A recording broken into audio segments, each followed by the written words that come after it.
भूतिया हवेली का रहस्य। गांव के किनारे पर एक पुरानी हवेली थी जिसे लोग भूतिया हवेली कहते थे। इस हवेली के बारे में कहा जाता था कि वहां एक भूत रहता है।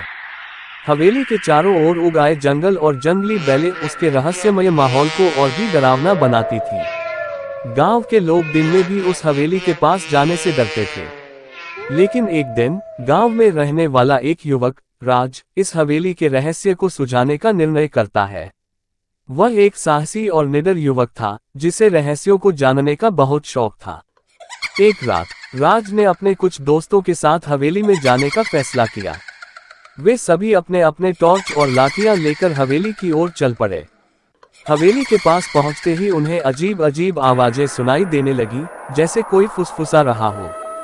हवेली के अंदर दाखिल होते ही एक अजीब ठंडक ने उन्हें घेर लिया। हवेली के अंदर चारों ओर धूल और जाले थे। हर कोने से अजीब आवाजें आ रही थी, जैसे कोई धीरे धीरे कराह रहा हो। राज और उसके दोस्तों ने धीरे धीरे हर कमरे को खोजना शुरू किया।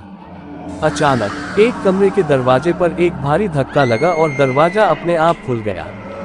वे सभी धीरे धीरे उस कमरे में दाखिल हुए। कमरे के बीचों बीच एक पुरानी अलमारी थी।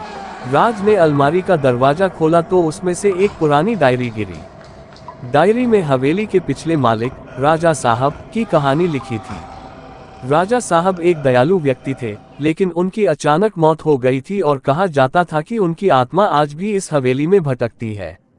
डायरी में राजा साहब की मौत के रहस्य का जिक्र था। उन्हें उनके एक विश्वासघाती नौकर ने जहर देकर मार डाला था और उनके खजाने को चुराने का प्रयास किया था। लेकिन नौकर खजाने को नहीं खोज पाया और उसकी भी अचानक मौत हो गई थी।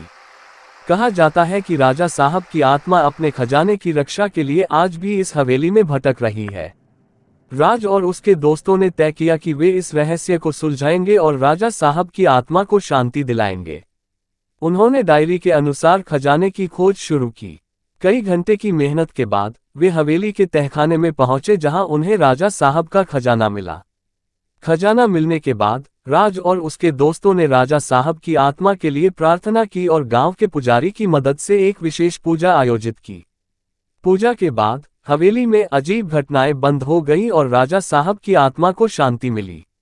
गांव वालों ने हवेली को एक ऐतिहासिक धरोहर के रूप में संरक्षित किया और राज और उसके दोस्तों को उनके साहस के लिए सम्मानित किया। हवेली अब भी वहीं खड़ी है, लेकिन अब इसे राजा साहब की हवेली के नाम से जाना जाता है और लोग वहां बिना डर के आ जा सकते हैं। इस तरह राज और उसके दोस्तों ने न केवल एक भूतिया हवेली का रहस्य सुलझाया, बल्कि एक आत्मा को शांति भी दिलाई।